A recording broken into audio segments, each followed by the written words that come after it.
स्वामी जी, आप अपने द्वारा रचित वैदिक गणित के 3 ग्रंथों के बारे में कृपया बताएं। मेरे द्वारा स्वस्तिक गणित की रचना की गई, उसके बाद अंकपदियम की रचना की गई, उसके बाद गणित दर्शन की रचना की गई है। और इस वर्ष तीनों का लोकार्पण गुरु पूर्णिमा के अवसर पर 11 जुलाई को किया भी गया है।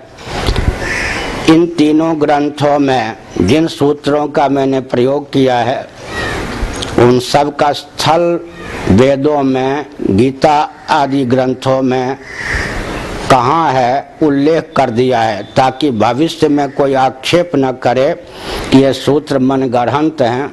एक भी ऐसा शोध नहीं है जिसका मूल स्रोत वैदिक वांग्मय में न हो। हमने उन सब वचनों को समुद्रित करके उनका स्थल निर्देश भी किया है।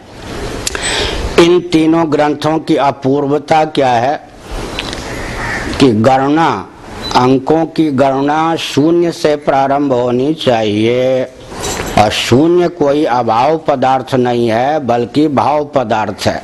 अंकपदियम जो मेरे द्वारा विरचित ग्रंथ है उसका मूल विषय यही है कि शून्य भाव पदार्थ है और अंकों की गणना शून्य से प्रारंभ होनी चाहिए, न कि 1 से।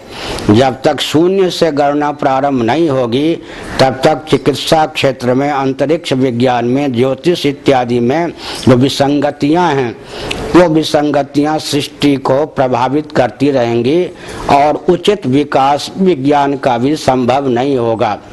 यह अंकपदियम का मुख्य विषय है। उसमें यह प्रयास किया गया, जब मैंने वैदिक वांग्मय का हरिगुरु करुणा से अनुशीलन किया तो पता चला कि वैयाकरणों के यहाँ श्री भर्तृहरि के द्वारा विरचित वैयाकरणों के यहाँ अंक ये है, व्याकरण का एक उज्ज्वल ग्रंथ है वाक्यपदियम भर्तृहरि के द्वारा।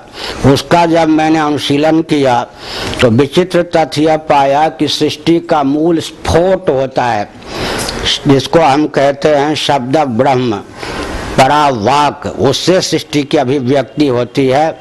आपको यह सुनकर प्रसन्नता होगी कि अमेरिका ने नवीनतम अनुसंधान में यह पाया है कि सृष्टि के प्रारंभ में एक स्फोट, विचित्र ढंग की आवाज, विचित्र ढंग का शब्द प्रकट हुआ, अद्भुत वह था ओंकार। तो ओंकार को ही, प्रणव को ही शब्द ब्रह्म के रूप में चित्रित किया गया है वाक्यपदियम में। तो जिस प्रकार